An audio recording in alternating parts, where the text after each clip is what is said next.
तो गाइस स्वागत है आपका के एक्सप्लेन मांगा पे। तो सबसे पहले आप लोगों का बहुत बहुत शुक्रिया पिछले चैप्टर में सपोर्ट दिखाने के लिए। तो चलिए शुरू करते हैं। इस चैप्टर की शुरुआत वहीं से होती है जहां से पिछला चैप्टर ख़त्म हुआ था। वान को कपड़े बहुत टाइट आ रहे होते हैं जिसे देखकर चेन का चेहरा लाल हो जाता है। वान कहती है ये मुझे नहीं आएंगे, इसका साइज़ बहुत छोटा है। जिसे सुनकर चैन कहता है नहीं ऐसा नहीं है, शायद ये तुम्हें आ सकते हैं।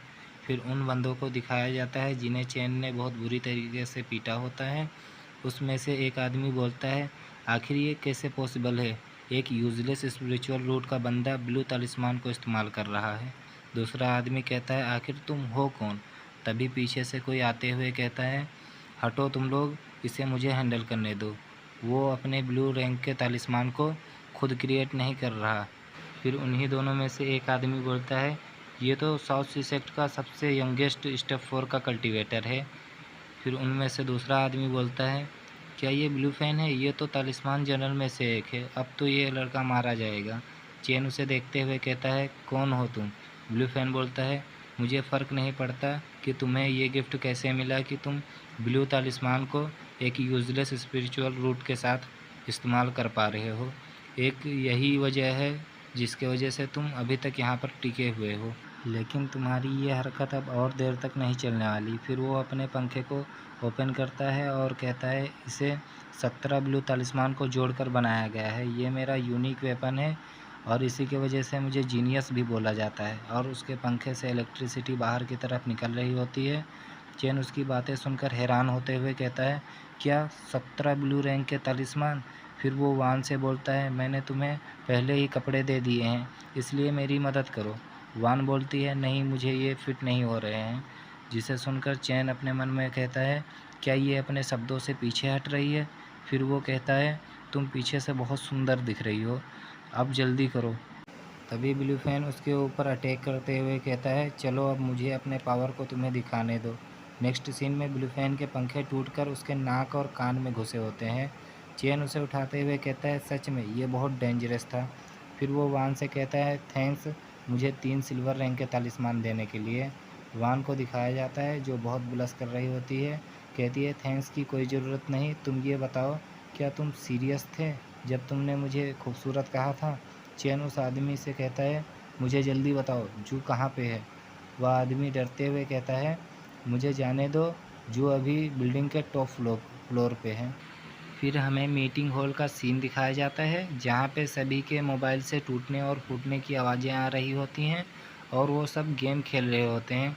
आर्मर वाला जनरल कहता है अब मैं और ज़्यादा नहीं खेल सकता, मैं अपने आर्मर की वजह से सही से नहीं खेल पाता हूँ और तुम सब मिलके मुझे बुली कर रहे हो। मास्कमैन बोलता है ये तुम्हारी गलती है, तुम्हारे आर्मर को तालिस्मान के कल्टीवेटर से लड़ने के लिए बनाया गया है और तुम मार्शल कल्टीवेटर्स के आगे ज़्यादा कुछ नहीं कर सकते क्योंकि उनकी स्पीड बहुत ज़्यादा होती है और तुम रोज़ की तरह आज भी बुली हो रहे हो। तुम थोड़ी देर और खेलो, हमें बहुत मज़ा आ रहा है। फिर आर्मर जनरल गुस्से में कहता है नहीं ये बहुत बोरिंग है, मैं जा रहा हूँ यहाँ से। मास्कमैन उसको रोकते हुए कहता है क्या तुम हिम्मत कर रहे हो यहाँ से खुद से जाने की। आर्मर जनरल अपने ऑरा को बाहर निकालते हुए कहता है जिन लोगों ने आज तक मुझे रोका है वो सरवाइव नहीं कर पाए हैं, क्या तुम अपने लक को आजमा रहे हो।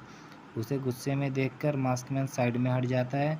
फिर आर्मर जनरल वहाँ से जाते हुए कहता है तुम अपने आप को कुछ ज़्यादा ही पावरफुल समझ रहे हो, बच के रहना, यहाँ हर किसी से ज़्यादा कोई ना कोई पावरफुल होता है। फिर वो बाहर निकलते हुए गेट को बंद कर देता है। फिर वो कांपते हुए कहता है अरे नहीं, मैं तो किसी तरह मरते मरते बचा हूँ। मुझे पता है मेरे पास कोई कमज़ोरी नहीं है जब तक मैं फुल बॉडी आर्मर में हूँ, लेकिन मुझे बहुत ज़ोर की लगी है और मैं आर्मर की वजह से कर भी नहीं सकता। फिर वहाँ से भागते हुए कहता है मुझे जल्दी से घर जाकर इस आर्मर को निकालना होगा। और दूसरी तरफ चेन भी ऊपर की तरफ दौड़ रहा होता है और उसके हाथ में ब्लू फैन भी होता है। वान कहती है मैं केवल तुम्हें 3 सिल्वर रंग के तलिस्मान को दे सकती हूँ और उन 3 तलिस्मान को चेन अपने ऊपर यूज़ कर लेता है। वान बोलती है इसका इफ़ेक्ट केवल 15 मिनट तक रहेगा जिससे कि तुम्हारी स्पीड, अटैक और डिफेंस की पावर बढ़ जाएगी। चेन कहता है मुझे पता है।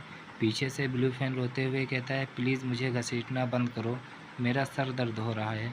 चेन उसे ऊपर उठाते हुए कहता है मैं तुम्हें छोड़ नहीं सकता, तुम मेरे हॉस्टेज हो, मैं तुम्हें जू को बचाने के लिए ट्रेड करूँगा। फिर उसका पैर सीढ़ी में ठोकर लगने की वजह से ब्लू फैन नीचे की तरफ गिर जाता है, जिसे देखकर चैन परेशान होते हुए कहता है, मेरा हॉस्टेज तो गया। तो गाइस ये चैप्टर यहीं पे समाप्त होता है। और पिछले चैप्टर में NK जलनासी ने सब्सक्राइब किया था और कई लोगों ने किया था जिनका नाम मुझे नहीं पता, उनका भी बहुत बहुत शुक्रिया।